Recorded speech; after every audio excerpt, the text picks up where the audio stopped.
Kodėl maisto produktų einate pirkti į maisto parduotuvę? Kavą geriate kavinėje? Štai jums ir atsakymas. Depiliaciją geriausia daryti tokiame salone, kuriame ši paslauga yra pagrindinė. O meistrai specializuojasi atlikdami šimtus depiliacijos procedūrų.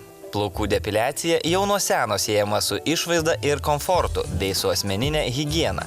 Pašalinti per didelį plaukotumą linkę ne tik moteris, bet ir vyrai. Mes įkūrėme specializuotą plaukų šalinimo saloną, kuriame dirba meistrai, šalinant plaukus nuo kūno, naudojant vašką ir cukrų. Specializuojamės tik šioje paslaugoje, netliekam jokių kitokių paslaugų ir labai koncentruojamės į švarą ir higieną ir profesionalumą. Pas mus ateina įvairūs žmonės, kuriuos vargina padidėjęs plaukotumas įvairiose kūno vietose. Vyrai depiliuojasi krūtinės, nugaras, tačiau sutinkame ir moterų, kurioms yra hormoninių sutrikimų, būna padidėjęs plaukotumas ant įvairių kūno vietų. Gali būti rankos ir kojos, ir krūtinė, nugara, būna plaukuoti ir veidai. Mes depiliuojam.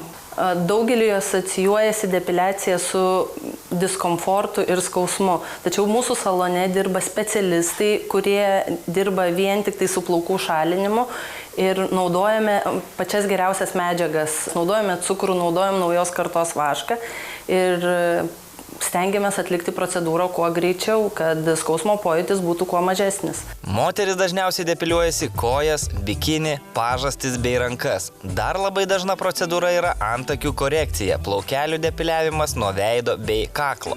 Kadangi žmonėms daug klausimų kyla, koks yra skirtumas depiliuojant su vašku ir koks yra skirtumas depiliuojant su cukrum, tai aš norėčiau parodyti, kaip tai yra daroma.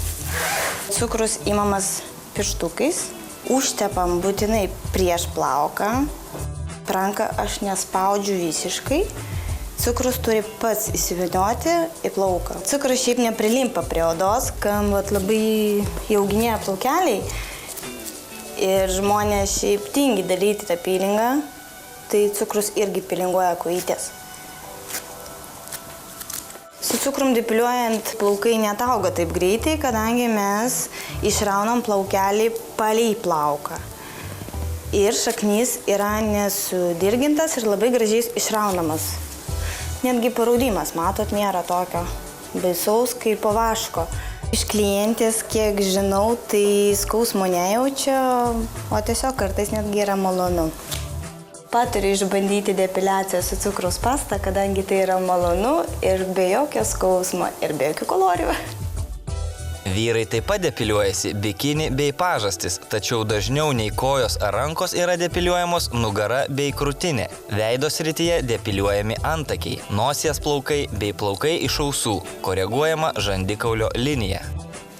Labai džiaugiamės, kad vis daugiau vyrų ateina pas mus, rūpinasi savo grožiu, nori atrodyti gražiau. Dažniausiai ne patys ateina, o priverčia moteris. Žinoma, vyrai labai bijo darytis procedūros tokios, bet mes bandom padaryti labai neskausmingai, tai kad vyrai po to grįžta vėl pas mus atgal kitai procedūrai. Mūsų salone po procedūrų kiekvienas klientas gauna rekomendacijas, kaip prižiūrėti savo odą po depiliacijos.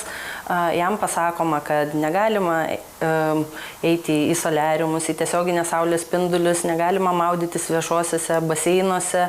O po 3 dienų žmogus užmiršta visą savo nemalonų pojūtį salone ir jisai džiaugiasi gražia ir gaivia oda. Yra atvejų, kai procedūrą žmogui negalime atlikti arba turime atlikti naudojant tam tikras priemonės. Dažnai neatliekam procedūros nėščiosiom, kai jos yra daugiau negu 24 savaitės nėštume, arba žmonės, kurie serga varikoze, diabetu, naudojame cukrų plaukų šalinimui, nes vaškas nepatartina. Taigi, mūsų salonas laukia visų, kurios vargina nepageidaujamas per didelis plaukotumas. Mes jums padėsim. Depexa garantuoja profesionaliausią paslaugą už mažiausią kainą.